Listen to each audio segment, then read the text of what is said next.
You can print it if you want to print the email.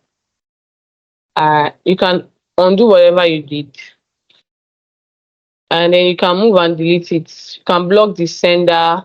You can create rules. So this is like the home tab on the email side of Microsoft Outlook, right? So now let's make progress. All right. So now let's go to the view tab. So on the view tab, you can view settings. You can see the layouts. I'll talk about the settings now. Then you can also see the layouts. Now take note of this layout, the ribbon. We have the classic ribbon. You see the way it looks. Then we have the simplified ribbon. You see the way it looks. But I prefer the simplified ribbon. I don't know. You can choose whatever you want or whatever you like. Now this is the folder pane right here. You can hide it and it shouldn't show. Then you can show it. Then we also have immersive reader. So think of the fact that there is someone that is blind that uses all of these braille keyboards and they need to read their emails, right? Okay, Richard, I'll get to you. And they need to read their emails. I've actually had experience with someone that was blind. I had a screen share session with someone that was blind, and every one of his keyboard, I don't know how we did that thing, but it uses the read aloud feature. So this immersive reader allows you to, like, it reads out your emails. So many times when they build applications like this, they're not just building applications for people that can see. They're building applications for people that also have disabilities. So this is one of the reasons we have the immersive reader feature. All right, Richard, do you have a question?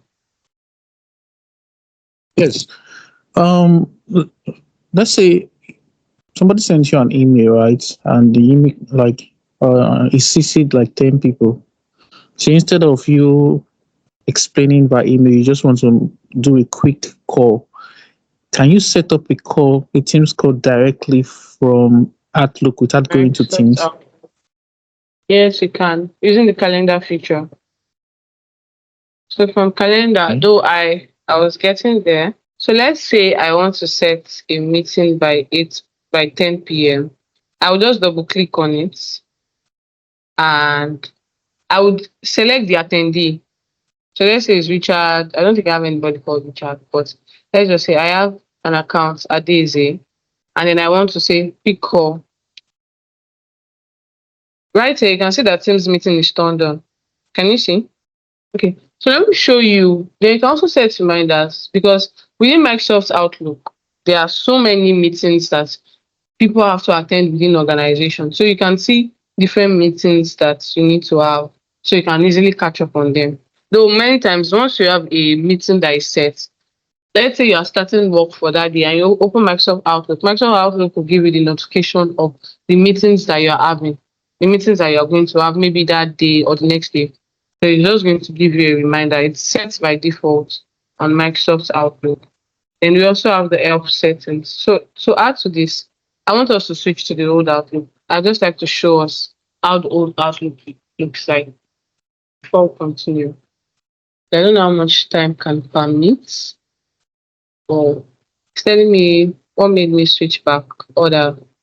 So just keep feedback. So just a moment. Okay, this is the notification I was talking about. In once you have a meeting, and then if the meeting has even passed, it will let you know if it's overdue. So this is how the old Microsoft Outlook looked like. So this is my account. This is the way it shows in. You can see the shared mailboxes right here. But on the new Microsoft Outlook, it shows it as shared with me. Well, I just wanted to show us briefly.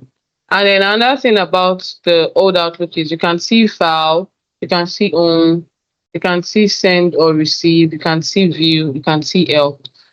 Another difference with the new Outlook is the new Outlook, you can find things like to do, you can find things like Viva, you can find things like bookings. These are things that they added in the new Microsoft Outlook. And some of these features have not moved, like the file tab, for example, that you can easily change your account settings. Some of these things they have not really reflected in the new Outlook. But subsequently, as I mentioned, Microsoft will roll out these features. So briefly, I talked about the Home tab and the View tab on the Microsoft Outlook, and these are some of the features that we have within Microsoft Outlook from the old Outlook and the new Microsoft Outlook. Then, if you also notice, I talked about the shared mailbox. So one of the things that I first personally had a challenge with, first of all, when I started using the new Outlook was I started to look for my shared mailbox. On the old Outlook, your shared mailbox shows as a deep, like just something like this. If you had seen it, but when you check, you would see it shared with me, and then you can find your shared mailbox and then your room mailbox. It's not like the old Outlook that it's a separate mailbox, like it's a separate icon on its own, right? So that's for that. So now let's talk about the settings on Microsoft Outlook. I'd like to show us briefly some of the settings on Microsoft Outlook. And these settings are some of the things that a lot influences the features of Microsoft Outlook and the way we use Microsoft Outlook. So firstly, we have the focused inbox. So focused inbox is just like, it's actually an intelligent tool, something that Microsoft just set up that decides, okay, an email is important that you need to see. It's just intelligently pre-sorts your email. So we also have the text size and the spacing. You can make it small, you can make it medium, you can make it large. If you're the kind of person that use glasses and you need something to be larger, you can set it to be large. So you can also set up the message height.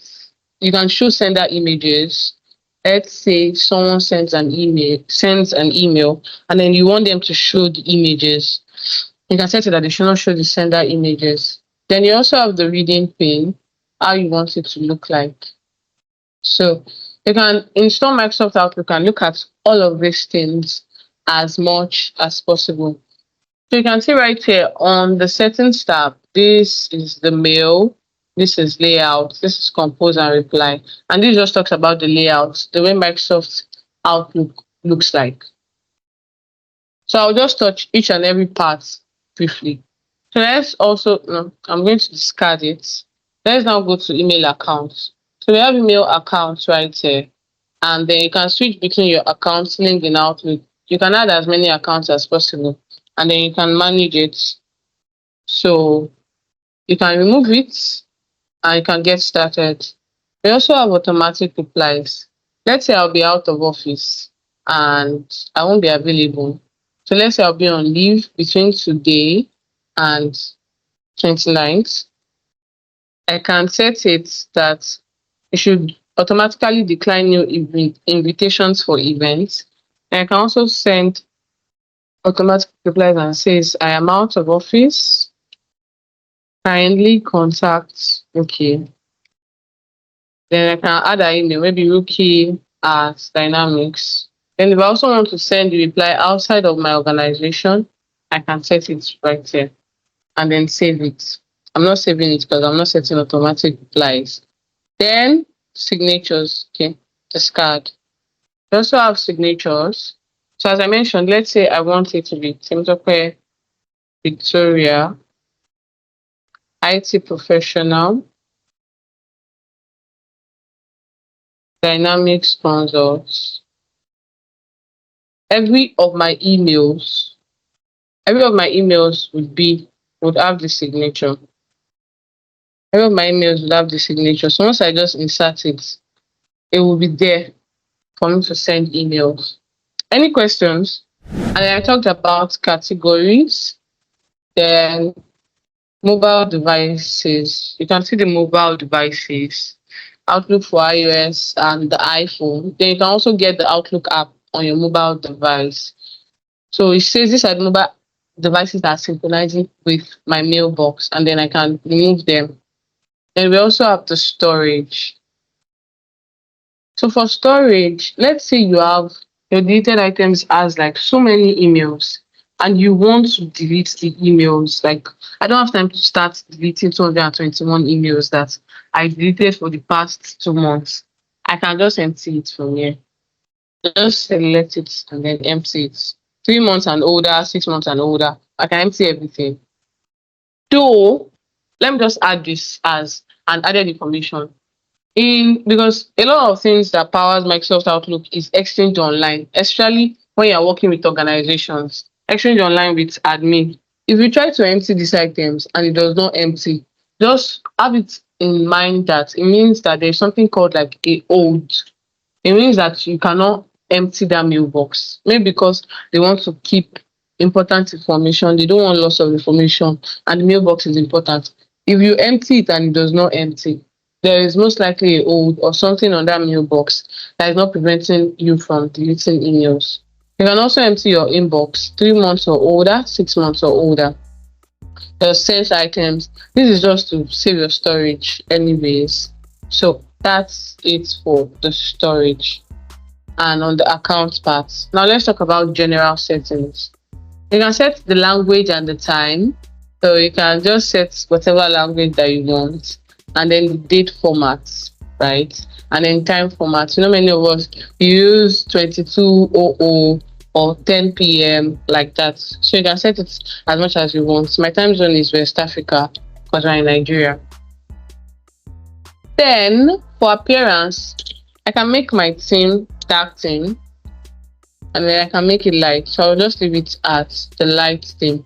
You can play around with each and every one of these themes as much as possible. You can see the changes at the top. Whatever you like, you just make do with it as much as you like it. So I'll just discard that. So this is February 11th to 17th. And let's say it's on the 22nd. So I want to set a meeting with some people within the organization. What you just do is you double click on it, and then it brings up an interface. So as I mentioned, you can add the title, organization meeting.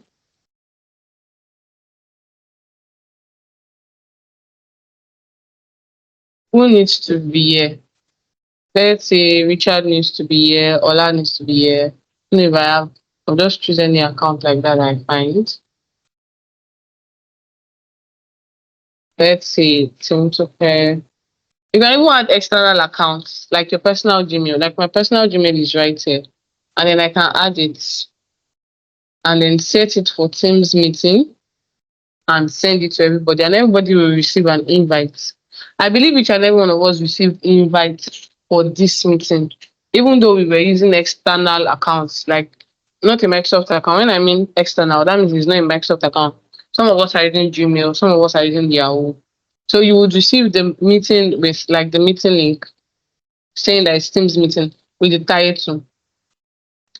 So there is something called scheduling assistant where you can see now where you can see maybe who is busy or who is away or who is no information. Now the only way this can be set up is if you have what we call free busy. Now this is something on the Exchange Online aspect. I just wanted to add that as a separate information. You can get to know if the free busy has been set between maybe two different Microsoft organizations. We can get to know who is whether the person is busy or the person is not busy. So you can set a meeting. Imagine, for example, now besides Microsoft, I'm very sure some of us have scheduled meetings on someone's Calendly before. On Calendly, you can see the person's available time and person's time that is not available. Now, this scheduling assistant is the feature for Microsoft Outlook to let you know whether the person is busy or not. But you have to have enabled what we call the free busy feature. And that's why you cannot get any information which says no information. You know whether they have meetings at that time or not. So let's go back to the event. So as I mentioned, I said you can have Teams meeting right on Microsoft Outlook without having to go to Microsoft Outlook. And then you can just send it.